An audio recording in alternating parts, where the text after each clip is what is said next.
Bem-vindos ao Incompetente, o programa vai fazer tremer as pernas do poder, o primeiro programa da internet que não tem donos, Não tem. que não tem patrões, Não tem. que não tem aventais, Não tem. mas tem uma sacanagemzinha aí. Uma sacanagemzinha muito bem. No programa de hoje, o nosso primeiro convidado é o João Maria Joné, estudou Relações Internacionais e Ciência Política Contrário. na Nova, é igual. Não. É comentador político, consultor político e tem os bitites mais famosos do Twitter e também mais valorizados. Tens. Pronto, obrigado pela tua presença. O nosso programa chama-se Incompetente. Portanto, ao fim e ao cabo, nós queremos sempre saber qual é a incompetência que há no meu comigo. Ok. E como tu sabes, Era para me poderem convidar, também faria sentido. também, os cuidados para incompetentes é melhor. Nós também costumamos muito falar da incompetência dos meios de comunicação. E tu, como és um movimento político, basicamente aspirante a Marcos Mendes, portanto, quando é que vai ser a tua candidatura, por exemplo, porque 2080 e quê? Fizeste a conta? Não. Tem que haver uma conta geracional equivalente. Ok. Eu sou monárquico, portanto a probabilidade de ser candidato a Presidente da República é bolinha. Ok. Nós também achámos, eu e o Daniel, falámos muitas vezes sobre a questão dos comentadores políticos em Portugal. Agora, o nosso programa é um bocado a dar espaço às pessoas que não são muito vistas, no meu caso, não será o caso, mas nós pensamos muito o que é que vai ser a próxima geração de político. Nós, nos anos 90, fabricámos o Passos Coelho, fabricámos o SUR, e agora o que é que estamos a fabricar? Só que há aqui uma característica que é, os partidos não se abrem para os jovens. O que é que tu achas que se pode fazer para abrir a política para jovens e para os quadros com qualidade? A questão dos quadros com qualidade é muitas vezes associada às pessoas terem um determinado grau de especialização nas áreas que hoje em dia te leva a emigrar, maioritariamente. Logo aí tens um problema estrutural de base, não é? Muitos dos teus jovens mais qualificados estão a sair do país. O que leva a que as pessoas ou fiquem cá por espírito de missão ou não fiquem. Agora, as qualificações não serão só isso. Há muita qualidade em pessoas que não precisam de ter graus académicos espetaculares, não sequer graus académicos de todo. Portanto, daí achar que a política não se abre às pessoas, acho que não é controverso dizer, mas que está menos aberta do que estava há 20 ou 30 anos, quando falavas dos exemplos de pessoas que eram jovens políticos dos anos 90, não sei se está menos aberta. Até diria que está mais aberta, se calhar não pelos meios convencionais, mas diria que é muito mais fácil uma pessoa destacar-se politicamente com podcasts, com a presença nas redes sociais, do que se calhar era para um jovem dos anos 80 ou 90 que precisaria eventualmente chegar a jornais e afirmar-se através de contextos de porta fechada de comissões políticas concelhias e distritais. A malta nas redes sociais costuma dizer que faz à direita, que dá jeito à esquerda. Acho que também é a tua bio no Twitter que é assim. É, isso é branding no fundo. Exatamente. Foi o meu tio avô que me deu e vi a frase e eu gostei. E a malta continua a usar. Pá, já se começou a cunhar o termo da direita Joné. Tu achas que o PSD é uma direita... Não acredito. No Twitter já ouvi várias vezes. Tu achas que o PSD é uma direita Joné ou não? Atualmente. É uma coisa cómica, porque há 10 anos se calhar a direita já nem tinha a ver com o estilo austeritário e muito antiquado que as pessoas associaram a um certo discurso que a minha tia teve em conversa na SIC Notícias, acho que há 10 ou 15 anos. É cómico se eu conseguisse livrar a minha tia desse rótulo político, ela que não quer ter nada a ver com política, e criar o conceito de direita Joné, acho que já foi uma boa participação na política, porque ela não merece nada isso e eu, em princípio, mereço. Em relação à participação, onde é que tu achas que realmente há o bloqueio? É assim, imagina, tu muitas vezes, qualquer pessoa faz militante de um partido ou de uma juventude. Ok. Se fazer, ou seja, tu consegues fazer, tu, efetivamente, preenches uma ficha e consegues entrar. A maior parte das pessoas consegue fazer isso. Consegue fazer isso, achas que não? Achas que há um bloqueio logo aí? A minha pergunta era mais...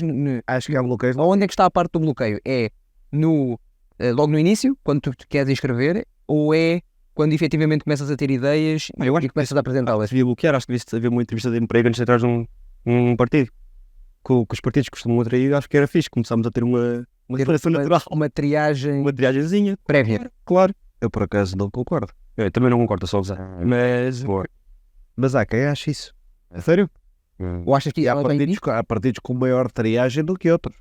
O PSD tem alguma e acho que essa barreira existe. Se as pessoas, eu não sei se tendo dito as coisas que já disse na vida, se me candidatasse para ser militante na secção de Cascais, se me deixavam entrar. Ou tu achas logo que o bloqueio está mesmo no início? Ou seja, nem é na... A minha ideia, o que eu acho é que acaba por ser muito o bloqueio mais à frente, em que realmente é possível. Foi a minha experiência e a minha experiência. O bloqueio acaba por ser muito mais à frente. Eu acho que, e se calhar de ter passeado um bocadinho no país a falar sobre política e já noutras circunstâncias antes, já me tem vindo mais essa questão, já me tem surgido mais, que é, eu acho que em Lisboa não tens para aí 80% dos bloqueios à participação política que a maioria das pessoas, das restantes pessoas no país tem, que lá está, concelhias pequenas e feudais quase, não haver ação política para ter, haver muito poucos lugares e portanto muito pouco interesse em que haja competição em círculos mais pequenos. Há muitos bloqueios sistémicos que chegam antes do que a pessoa de Lisboa está normalmente habituada, mas sim, concordo que também há uma questão, há uma espécie de sistema de incentivo pernicioso na política que leva a que quanto menos opiniões tiveres e quanto menos te comprometeres e quanto mais amigo de toda a gente fores, mais longe chegas, e quanto mais opiniões tiveres, mais a jeito te estás a pôr para te criticarem, portanto és um risco. Tu ao fim e ao cabo pôs-te na posição que é, preferes ter paz ou preferes ter razão? De comunicação política e da parte de comentário político que tu trabalhas, basicamente, o jornalismo em Portugal, nos últimos, sei lá, 5 americanizou-se completamente e tornou-se uma indústria de entretenimento. E hoje em dia, eu sou um gajo que quando eu vejo uma notícia gosta de aprender com aquilo. Se há o autismo, eu gosto de ter lá o geólogo a explicar o que é o autismo. E muita gente, parecendo que não, também gosta. Até mesmo pessoas não são formadas nada, temos académicos com muita formação ou não, mas gostam de aprender. E eu acho que o jornalismo tem que entrar nessa parte de educação. Que hoje em dia o jornalismo em Portugal está mais preocupado quando há uma polémica, ao comentário da polémica, está muito mais preocupado com a opinião do facto e não contra o facto em si, e apesar de, como tu comentas políticos, serem muito importantes, nomeadamente da parte da análise posterior ao acontecimento, no impacto político disso, que é necessário elucidar um pouco as pessoas sobre isso, mas parece que quando há uma polémica, por exemplo, a questão agora do lítio ou do hidrogênio verde, primeiro está logo lá, as mesmas caras de sempre, como falámos há bocado, e é sempre um gajo que é de direito a comentar aquilo, ou um gajo que dirou a economia a comentar uma matéria que não percebe nada. E o jornalismo acaba por ser muito mais levar as pessoas à procura da opinião sobre a polémica e não aprender sobre a polémica em si, que é aquilo que traz à sociedade, que é aquilo que leva. Em França, nós vimos muito isto a acontecer, que há um meio de comunicação que é extremamente sensacionalista, como nós agora cá temos, mas uma era que não dá X sobre o facto, importa mais sobre a notícia do que realmente aconteceu.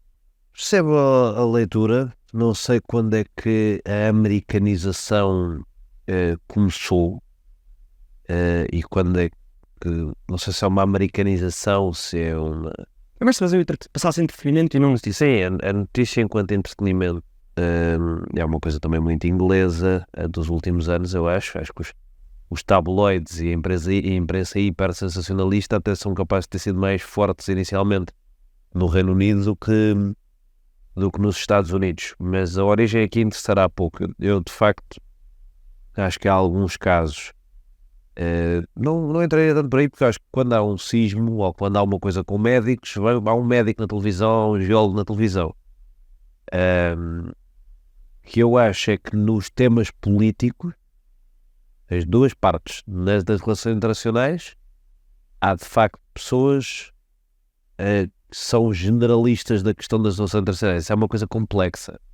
Eu, por exemplo, se for gosto do tema, interessa-me, estudei, mas não gosto do tema de forma lata. Eu acho graça e estudo às vezes e leio coisas sobre o Médio Oriente ou sobre a Ucrânia. Nunca estaria à vontade para falar sobre a guerra da Ucrânia ou sobre o Médio Oriente. Eu estou à vontade para falar de uma série de democracias europeias e dos Estados Unidos, que é aquilo em que eu me especializei, aquilo em que eu leio mais, e portanto seria mais por aí que eu que eu avaliaria o tema. Conheço que há pessoas no meio das relações internacionais que se calhar são um bocadinho generalistas demais para dar para aprender, e talvez também na política aconteça um bocadinho a mesma coisa. Vi um painel, não sei qual foi o canal de televisão, mas foi um painel com 3 juristas, gestores, economistas. Tipo, Eu aí discordo totalmente. Eu acho que... Sim. vou dizer para o c... Eu acho que tu criares uma sociedade total de especialistas sobre cada área e coloca a posição e a opinião de qualquer outra pessoa como errada, automaticamente.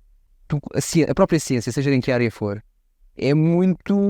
muito pouca coisa tem algo fixo que nunca pode mudar. Ao longo da história fomos vendo isso, que tiveste várias na ciência que conseguiste, com mais conhecimento, foste mudando o que era colocado como a verdade numa certa área. E se tu não dás espaço para que se tenha uma opinião que não seja propriamente de um especialista, tu colocas uma sociedade só de especialistas, todas as outras opiniões são erradas, estão totalmente erradas e então têm que ser descredibilizadas. Crias uma sociedade em que, efetivamente, tudo está errado, a não ser que tu sejas especialista. A não ser que tu tenhas uma formação totalmente informada e depois colocas a situação em que uns são mais especialistas que outros. Eu acho que é um caminho da informação para uma uniformização à volta disso das sensações que eu não gosto muito. Mas conheço aqui, há um bocadinho uma quadratura do círculo a fazer entre várias coisas, até como é que tu informas de maneira a que as pessoas te ouçam, informas com uma opinião especializada e informas com pessoas que cativam. Ou seja, temas que interessem às pessoas, pessoas que interessem às pessoas, mas rigor na informação. É difícil, muito difícil, porque muitas vezes os teus especialistas vão ser aborrecidos e maus comunicadores, e muitas vezes os bons comunicadores vão estar mal preparados. E para um diretor de informação gerir isso é bastante complicado. Eu não acho que as pessoas...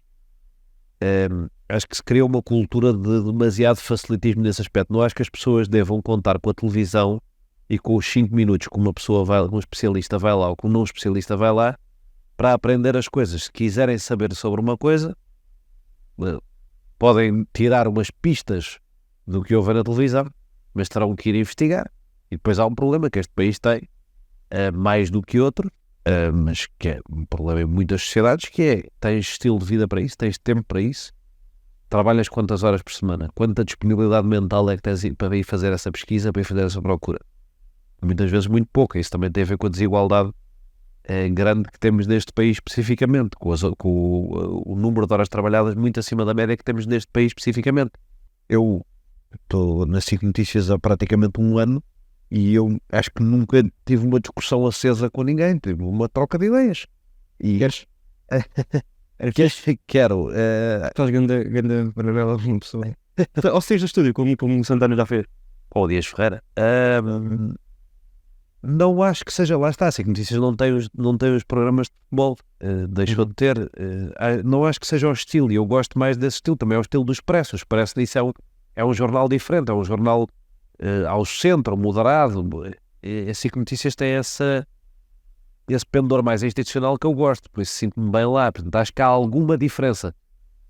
Se às vezes parece que há menos, acho problemático. Para cima tu vigirias que fosse o Ricardo, que eu já gosto de dizer não na cara. Eu já discordei com o Ricardo Costa no ar, não foi muito aceso, mas era na altura da demissão do João Galamba. Acho que eu fui para uma emissão especial. Então tá bom. E discordámos. E tivemos até alguns segmentos de seguida em que eu estava a defender uma coisa e ele outra, e acho que o Ricardo é uma pessoa que acho que é dos melhores comentadores políticos que há em Portugal, das pessoas que faz melhor análise política em Portugal, e é uma pessoa que gosta daquilo e se apaixona por aquilo, e às vezes é um bocadinho, fala por cima das outras pessoas e quer dizer o que acha, mas como eu tenho muito para aprender com ele, interessa-me sempre ouvi-lo, portanto não fico propriamente chateado com isso. Não sei como é que reagiria se a coisa acendesse um bocadinho, mas em princípio eu sou uma pessoa pouco de conflito. Vamos falar agora de legislativas. Pá, vou-te ser muito honesto, eu não decidi eleições. É que vieram no timing horrível. Pá, não desci, pá, agora ir para a rua levar com... Eu acho que ninguém queria. Eu acho mesmo as pessoas não queriam. Há pelo menos um senhor que quer. Quem é o senhor? É o André Ventura. Achas? Mas achas... Também queria. Talvez, mas não sei se queria assim tanto. Acho que quem queria mesmo é o Ventura, porque quanto mais perto isto for de um escândalo, da lógica do Chega de viver à base de escândalos e não de propostas que tenham para o país, melhor. Mas tirando ele, não estou a ver para quem é. Não achas que o Bloco de Esquerda noutros tempos também teria essa opinião? E o que é que mudou? Já achas que não? O Bloco tornou-se um partido mais institucional, com pessoas que credivelmente podem dizer que podem ser ministras. Isso não acontecia. Chega só tens o André Ventura, basicamente, com qualidade para ser ministro, e mesmo assim QB, porque podes recordar as opiniões dele, mas ele de facto, o currículo que ele tem, se estivesse no PSD, não dava para ninguém. Ele é standard para o PSD. Achas que se ele tivesse no PSD chocava que se ele fosse um possível candidato à liderança no PSD? Chocava-se, acho que seria estranho pelo perfil mediático que ele construiu, lá está, à volta do grupo Cofina, com o estilo muito abrasivo, é o estilo pouco PSD. Enquanto pessoa com aspirações do PSD, ele nunca foi extremista. Só a partir do momento da Câmara de Louros em que se afasta completamente da narrativa, das narrativas que defendia, das ideias que defendia anteriormente, é que ele de facto criou uma coisa própria. Ele era de uma ala pacifista que era relativamente moderada. Atenção. Ele é a ala cosmopolita. Angela Merkel, por favor, receba mais refugiados. Exatamente. Ele era o Betinho de Lisboa. Mesmo. Sim, eu enquanto Beto tenho alguma dificuldade em permitir dentro da redoma dos Betos. É uma coisa... Os Betos é uma coisa horrível porque é uma coisa medieval, é uma coisa de... Ou nasces assim ou não és. E aquilo... Ele não entrava na Madragoa. Na Madragoa? Não dava. Porquê? Porque é só Betos. Não. Se me dirá Madragoa. Não és um Beto Premium ainda. Não, lá está. Há uma percepção de que isto sem qualquer... Acho ridículo ser... Ou melhor, não acho ridículo ser é o que eu sou, mas acho ridículo valorizar-se isso como isso faz de mim melhor que alguém. Sim. No entanto, sei dizer as regras. E acho que para quem não é desta pequena e ridícula realidade, as regras são muito mais liberais. É muito mais fácil chamar Beto um André Ventura do que se dissesse isso à minha avó. Ela provavelmente tinha um achar que nunca na vida uma pessoa, por várias razões que seriam excludentes para uma pessoa de Cascais, velha guarda, e aliás os financiadores do Chega, que esses sim são betos de Cascais. Calma aí, se o Chapalimão quiser meter aqui uma cena aqui no programa, Nós não dizemos que não. Se ele dá dinheiro ao Chega... Mas vamos lá uma coisa. Grande parte dos dirigentes, tanto no Chega como no Iniciativa Liberal, tem um passado político. Muitos deles têm um passado político. Muitos deles com ligação ao PSD. Tens no Iniciativa Liberal, tens alguns. E no próprio... Das figuras da direção da Iniciativa Liberal, o Rodrigo Saraiva... O Rodrigo Saraiva, o Coutinho Figueiredo. Não, na direção atual. A direção atual. O Coutinho Figueiredo tem um passado político. Tem um passado de ter sido nomeado por um governo. Eu não acredito muito que alguém, nos seus 40 anos, nos seus 30 anos, mude de tal forma ideologicamente que era um moderado no PSD, o caso do André Ventura, o moderado, a centro-direita, nem que seja da ala mais à direita do PSD, mas de repente, mas mesmo não estar a imaginar mesmo que fosse, que eu também acho que não era, mas mesmo que fosse, não acredito que uma pessoa daquelas mude ideologicamente de tal forma, se torne uma extrema-direita de tal forma extrema que é um fascista totalitário e maluco. O que é que achas? Achas que é só uma estratégia de comunicação? Achas que é puro eleitoralismo e de querer o poder pelo poder e encontrou ali um nicho? Onde é que foi? Ou seja, foi a Loures? Foi a seguir? Onde é que mudou isso? Eu acho que há ali... há várias coisas que explicam uma pessoa mudar de posição ideológica na vida. E acho pode acontecer uma pessoa mudar completamente de posição ideológica na vida e num espaço muito curto de tempo. Não sei se faz sentido estar a discutir a sinceridade do homem em passar de ser o maior político anti-imigração de Portugal, que é agora, que há 5 ou 6 ou 7 anos dizia que devia haver mais imigração. Não, a sinceridade ali interessa-me pouco, interessa-me o que é que fundamentou a primeira posição e a segunda, e se ele tem alguma fundamentação para ter mudado de uma para a outra. Ora, ele não tem, porque foge a essas perguntas, para ter mudado. Na altura fundamentava a sua posição de uma maneira que era inteligente, académica, do ponto de vista de uma pessoa que se queria respeitável e professor de Direito, e hoje em dia formula de outra, comentador de Correio da Manhã, bitite puro. Portanto, sim, acho que uma posição tem mais sustento do que a outra, não quer dizer que ele... Porque é que ele a faz? Não sei se vamos chegar a essa resposta, nem sei se ele a tem. As pessoas podem polarizar-se negativamente por ter... Imagina que ele quis virar um bocadinho à direita naquela campanha porque achou que lhe ia dar atenção mediática, mas depois daí para a frente sentiu-se tão atacado pela esquerda que se radicalizou. Pode ter acontecido, essas pessoas são pessoas normais, podem ter lidado mal com muitos comentários negativos no Facebook. Vou procurar uma diferença que às vezes surge tipo aos 40 anos, 30, 35. Pode. Surgiu ali Pode. Imagina que um cigano assaltou a Emílio Martins e ele tinha deixado aquilo reprimido. E, é perfeitamente possível. Só aqui, mudando aqui um bocado de tema, porque nós não temos um programa só dedicado ao Chega. Já conversámos e tudo com a Praça de Torres de Salvaterra, já tudo agendado para agora em janeiro fazermos um programa só do Chega, é só Chega. Volta-me aqui, agora tu tocaste num ponto que eu quero que seja levado para o tema das legislativas de outros partidos. Tu referiste a um ponto que eu achei imensa graça, que foi todos mudamos de ideologia. Eu quero saber qual é que era a vossa ideologia aos 15 anos. Pronto, Daniel, queres partilhar a tua? Eu posso já partilhar a minha. Eu era anarco-sindicalista, antes de me tornar um liberal. Adorava Zizek. E pá, eu digo-vos mesmo que como é que se isto originou? Eu só quero, a resposta tem que ser curta. É porque é, qual é que era e porque é que era. E depois o que é que mudou? Eu digo a mim, eu era anarco-capitalista, anarco-sindicalista, porque a JCP... Anarco-capitalista és agora. Agora sou quase. Era anarco-sindicalista porque a JCP tinha gente mais porreira e porque os meus professores no básico eram todos de direita.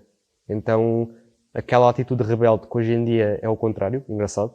A atitude rebelde que antigamente existia era as pessoas os jovens serem mais de esquerda porque eram aqueles que eram mais rebeldes, aqueles que faziam mais barulho, que tinham as melhores companhias, vestiam-se pior, etc. Hoje em dia é o contrário. Hoje em dia, ser certinho e ser o cromo conservador de direita acaba por ser um bocadinho fora da curva. Ou não, depende do contexto, óbvio. Mas o meu era este. Depende se fores beto, o nível beto. Especialista em betos. Como é que está a realidade de beto hoje em dia? Como é que se pode ser um beto rebelde? O que é que foste aos 15 anos? Ideologicamente. Eu aos 15 anos era libertário. Para mal dos meus pecados e para a minha enorme vergonha para sempre. É por isso que eu odeio libertários. Já sabem. Eu odeio libertários acima de qualquer outra ideologia política porque é aquela que eu consigo entender como mais estúpida. E é aquela que eu tive. Eu conheço-a. E aquilo enervava-me. Olha que aquilo é libertário. Desculpa, produtor libertário. Mas pá, eu lia muito sobre o libertarianismo, passava a vida no rabbit hole da internet do libertarianismo, e o libertarianismo Ayn Rand e coisas assim. Eu fui fundo. Isso é bom. Eu fui fundo naquilo. Mas bem, depois descobriste o álcool. O álcool foi importante. Descobriste a vida académica. Eu descobri as relações humanas, que acho que é uma coisa importante para uma pessoa deixar de... Contacto feminino que só aumenta a Também, acontece, a partir do momento em que acontece, eu acho que é... libertário deixa de ser libertário. É difícil, porque o libertarianismo é possivelmente a ideologia menos empática que existe. É a intelectualização do egoísmo. Eu só quero coisas boas para mim e quero que os outros se fodam. E portanto, como é assim que eu vejo o mundo, ou para mim e para os meus, e quero que os outros se fodam. e como isso é assim, vou construir aqui um sistema que me vai permitir o máximo que eu consiga para mim, de fruto do que eu consigo fazer, e os outros que se orientem, e eu que me oriento. Racionalizar o egoísmo. Para mim é a descrição, já não me lembro onde é que a vi, mas é a descrição mais interessante. O que não quer dizer que a pessoa seja um egoísta. Quer só dizer que Tem 15 anos.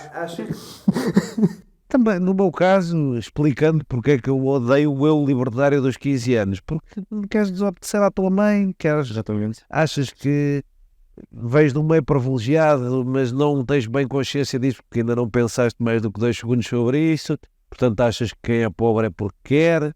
Era parvo. Compreendo perfeitamente porque é que uma pessoa pode perder a fé no sistema ao ponto de ser um libertário. Não compreendo a lógica, ou seja, é tudo mau, mais vale não haver. É cínico. No meu meio é uma racionalização do egoísmo. Num meio menos privilegiado como eu, eventualmente, será uma coisa mais cínica, mas acho que cada um por si, e foi cada um por si a minha vida, portanto há de ser na vida dos outros. Eu acho que é uma ideologia cheia de incoerências gravíssimas. Ok. Se a liberdade é o valor máximo, não pode haver espaço a tolerância perante pessoas que querem destruir a liberdade, e há. Os libertários dão-se lindamente com a extrema-direita da esmagadora maioria dos países em que o movimento é significativo, e isso é profundamente incoerente. Eu percebo que a discussão do aborto e do valor da vida seja complexa, mas se vives num mundo em que podes fazer tudo o que quiseres, em que todas as pessoas devem poder fazer tudo o que querem e são soberanas sobre si próprias, um libertarianismo ter muita tendência para a vida, para mim é absurdo. Os libertários marimbarem-se completamente para a questão das fronteiras abertas, que seria um princípio básico do libertarianismo, e porque eles não querem saber. Acho que é um movimento altamente hipócrita. Nunca vi um candidato libertário em sítio nenhum conseguisse ser coerentemente liberal em todos os temas. Tenho dificuldade com... Podíamos ir mais... Liberais em toda a linha não funciona. Eu acredito, eu sou liberal em toda a linha, mas por isso é que eu não sou libertário. Porque acho que... Essa linha de Cascais aqui hoje. Também. Porque acho que para uma pessoa ser liberal em toda a linha, tem que promover uma das coisas mais básicas do pensamento liberal, que é a igualdade de oportunidades. E para promover a igualdade de oportunidades é preciso Estado e não é pouco. É preciso comunidade e não é pouca. Portanto, não me faz sentido. Acho que muitos libertários que dizem que são libertários são minarquistas. Ou anarquistas. Ou anarcocapitalistas mais até. São coisas legítimas de uma pessoa ser, se estiver a dar coca, mas que não são, eu acho, Mas está agora com o capitalista no lucro. eu acho que não são ideologias políticas. Mas lá está, há o direito às ideologias políticas construtivas e destrutivas. Acho só que é destrutiva. Daniel, qual é que foi a tua fase de revolta com os teus pares e de briga com a sociedade que tiveste aos 15 anos? Muito resumidamente, quero passar para o próximo tema. Qual é que foi aos 15 anos?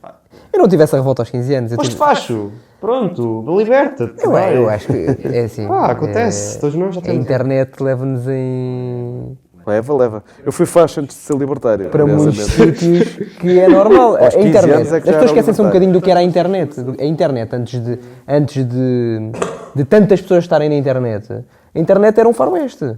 E efetivamente tu podias entrar em certo... E as pessoas eram muito estranhas. Eram. Começaram a entrar mais pessoas normais na internet. Começou a entrar a pessoa comum, que a internet tornou-se mais acessível. E sendo mais a mãe e o acessível, pai começaram a entrar, a malta começou a ir, se calhar, esticating.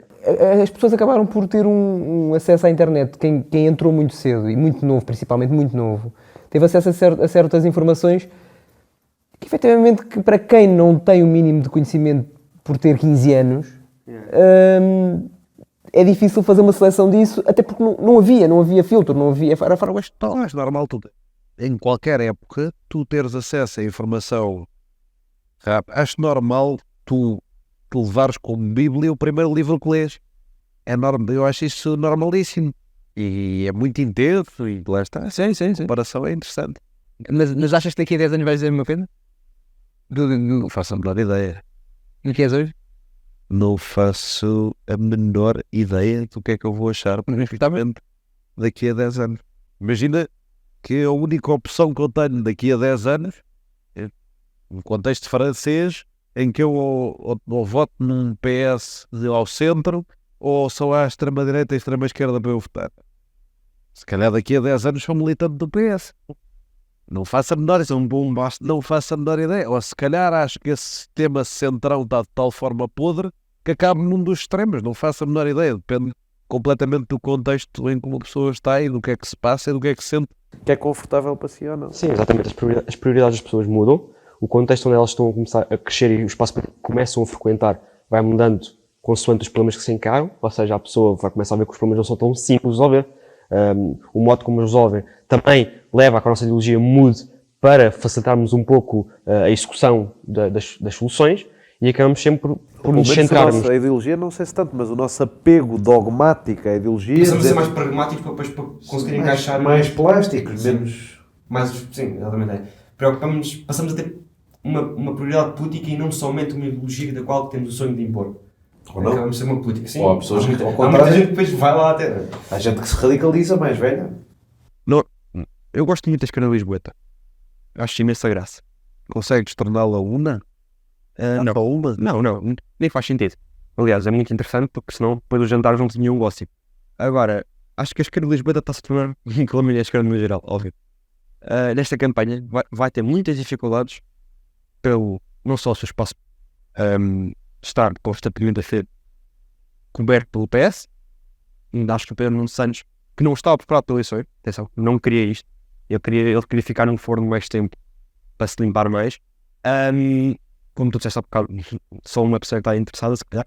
Mas acho que a esquerda está com um problema, sobretudo, que não sabe o que é que vai fazer se o Pedro Santos ganhar, porque o número com o PS acabou mal e o Pedro Nuno Santos pode ser uma geringonça, mas as caras agora são outras.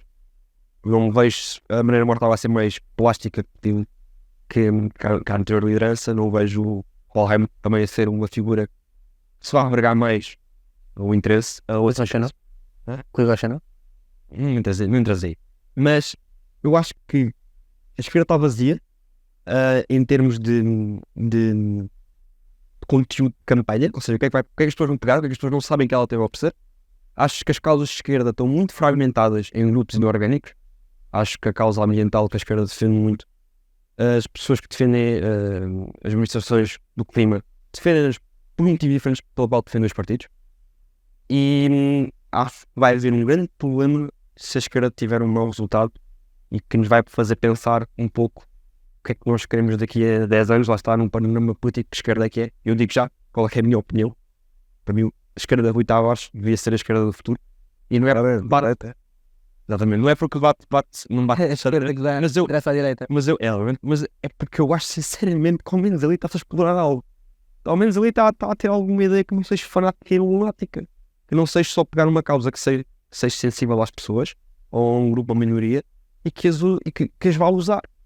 Use quase os pobres coitados que neste nosso país sempre nunca tiveram um líder com poder e voltam a cobrir aquelas mitos com promessas falhadas, com o risco que não existe.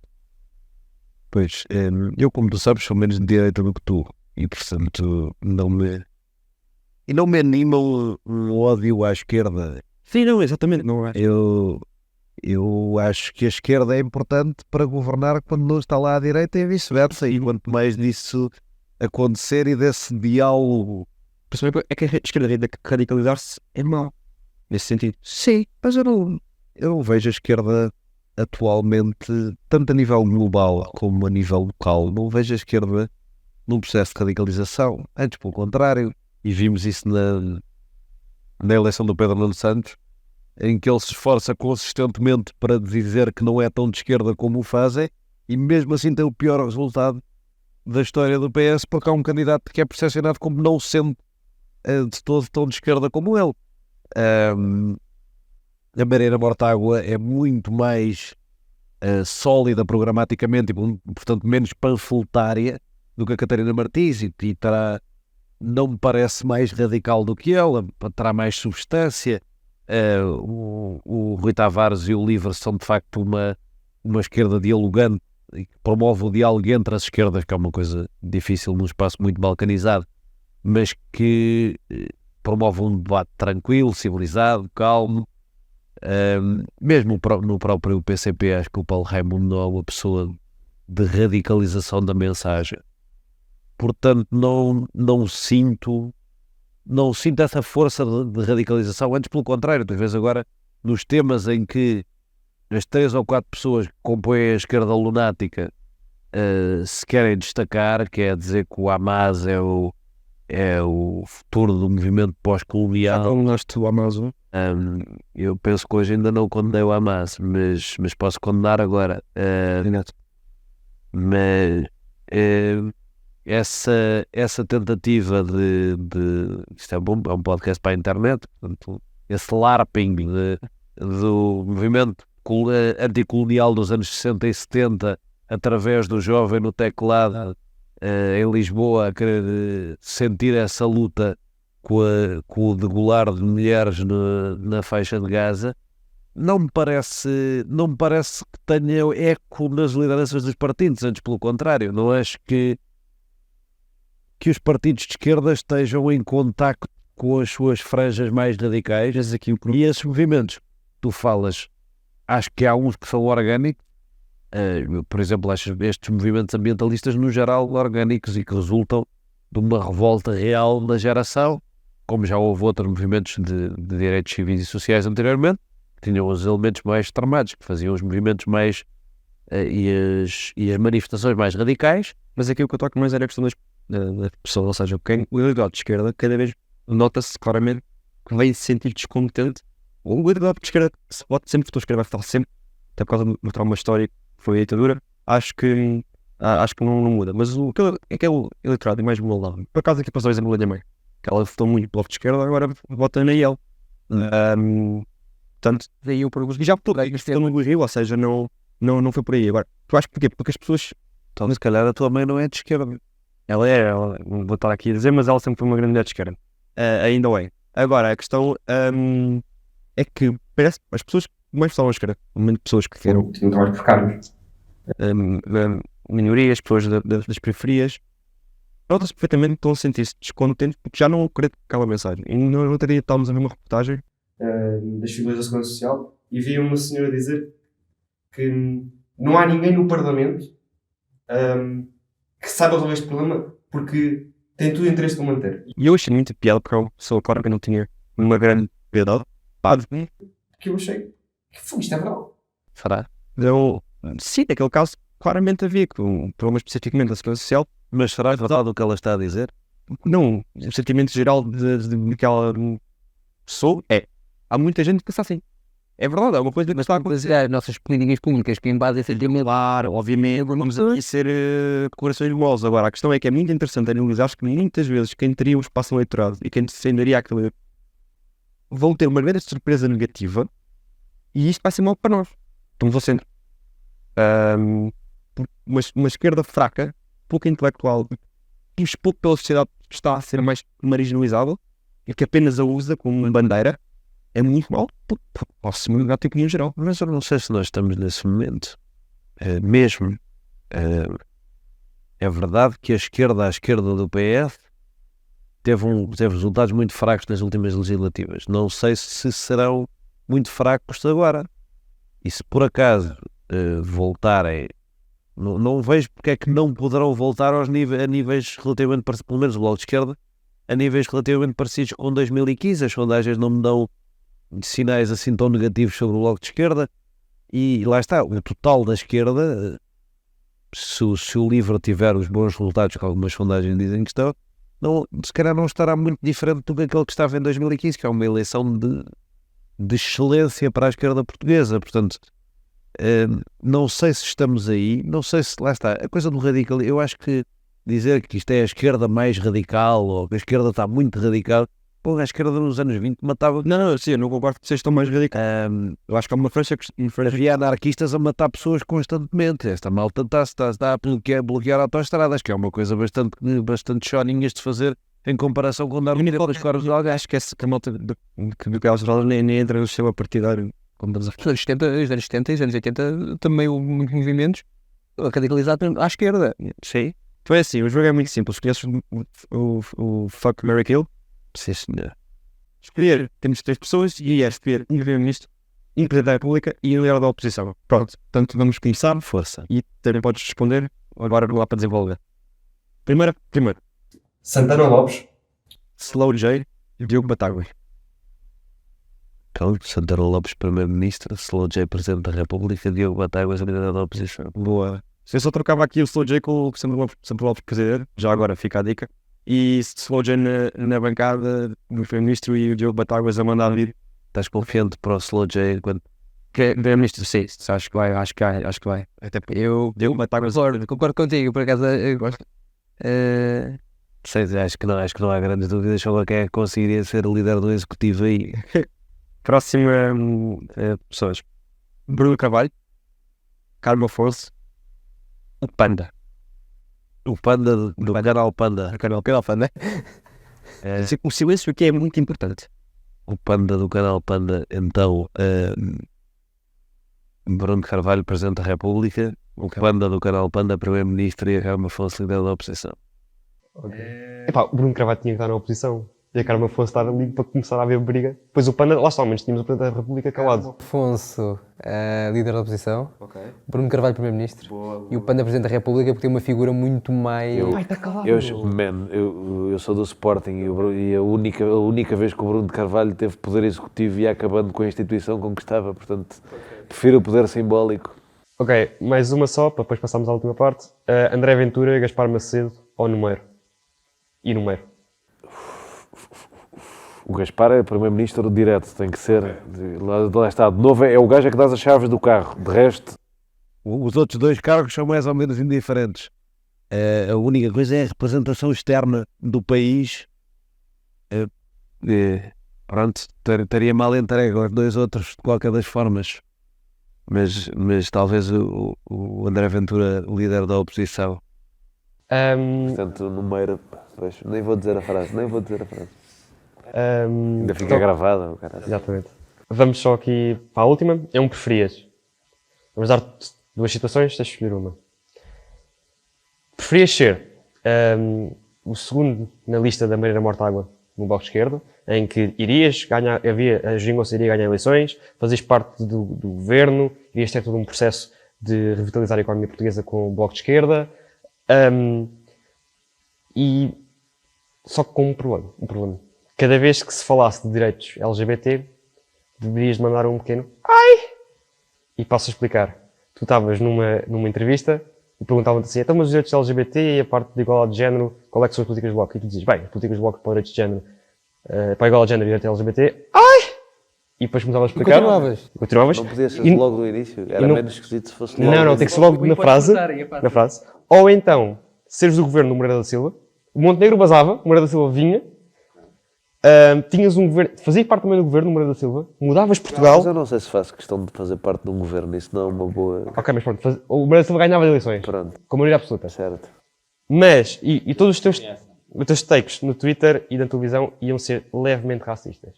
Ou seja, tu irias sempre dizer a economia portuguesa está a crescer, mas aqueles gajos gigantes têm que começar a trabalhar. Eu iria para o desemprego e arranjava um trabalho qualquer no McDonald's e nunca mais comentava nada na vida se significasse o Jorge Moreira da Silva ser Primeiro-Ministro de Portugal com maioria absoluta. Pá, acabamos o nosso programa agora. Nós sempre temos um prémio sempre, que é o incompetente do mês. Pá, nós temos um, mas gostávamos de ouvir qual é, que é a tua opinião para o incompetente do mês. Quem é que eu acho que foi a pessoa mais incompetente na política nacional este mês? Sim.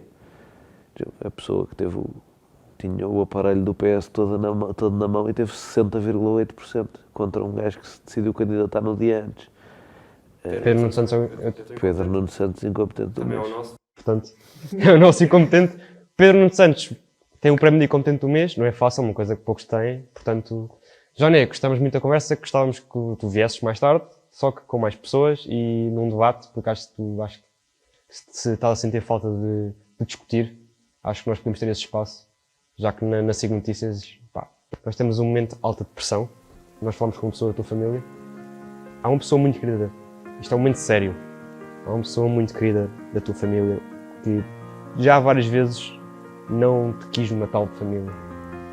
Falámos com o Salvador Martinha, o teu primo, toda a gente sabe. Como é que tu te sentes? O Salvador disse mesmo que este Natal podias ir lá à casa. Se eu Ele pediu desculpa por chamar-te de Beto de merda, estás a ver? Não. Ele é tão a mais do que eu, mas eu conheço, e se eu for quando a minha tia sair do jantar de família de casa do meu avô, dia 24, se eu for com ela, de facto a minha tia é prima dele, portanto, se eu quisesse podia em princípio, Eu sei, eu percebo. em princípio eu ia na boa, mas eu não sou primo dele. Pá, Joné, muito obrigado novamente por teres vindo. É sempre um gosto falar contigo e pá, que tenhas mais sucessos na tua carreira.